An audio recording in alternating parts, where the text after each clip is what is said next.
Pacific Rim Uprising is directed by Stephen McKnight and stars John Boyega. I really didn't think Pacific Rim needed a sequel, and I still don't.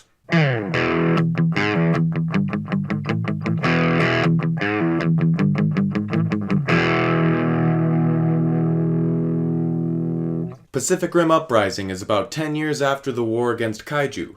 This time something stirs from the deep and we're almost ready. Stephen McKnight has done a lot of work producing and writing for shows like Dollhouse and Smallville, but most recently he was the showrunner for the first season of Daredevil. I think this is his first movie and you can kind of tell. A lot of stuff got packed into the 2 hours, but it still seemed to really drag. John Boyega plays Jake Pentecost, and I was really looking forward to at least him in the movie, but honestly, it was really disappointing. I felt like he had no connection to the character and instead tried to focus on the more humorous moments. It just made a really confusing character that I couldn't relate to at all. By the way, watch Attack the Block. It's his first movie and it put him on the map. It's really good.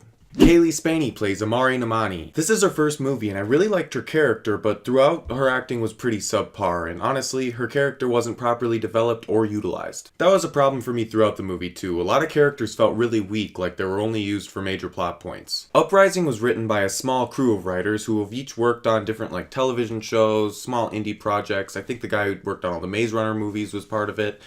Honestly, that's always a roll of the dice, and in this movie, it wasn't a good one. The pacing was terrible, the script was weak. I did think the way the world had advanced over the 10 years since the last movie was kind of cool, but they didn't let the setting sink in like they did in the first movie, which was one of its best parts. It was weird, it almost felt like different parts of the movie were written by different people. I don't think that's the case, it just nothing really flowed together right. The visual effects of the movie weren't great, but they were good enough for me to have fun with the fight scenes. It did get really chaotic at times, but there were a few moments that I really liked. Director of photography was Dan Mindell, who actually has a talent for action movies and movies with heavy CGI. He was DP for Domino, Star Trek, Star Wars, Cloverfield Paradox. He's definitely just honing his craft over the years, and I have to give him some credit for that.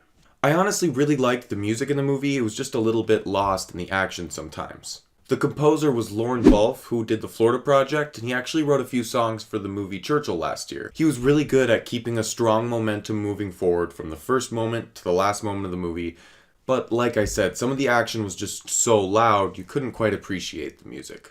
Pacific Rim was not a fantastic sequel, but if you're a huge fan of the genre, you might almost have a good time. I give Pacific Rim a 5 out of 10. Hey guys, thank you so much for watching. If you like what you see, hit subscribe, and if you want me to review a movie you like, just put it in the comments.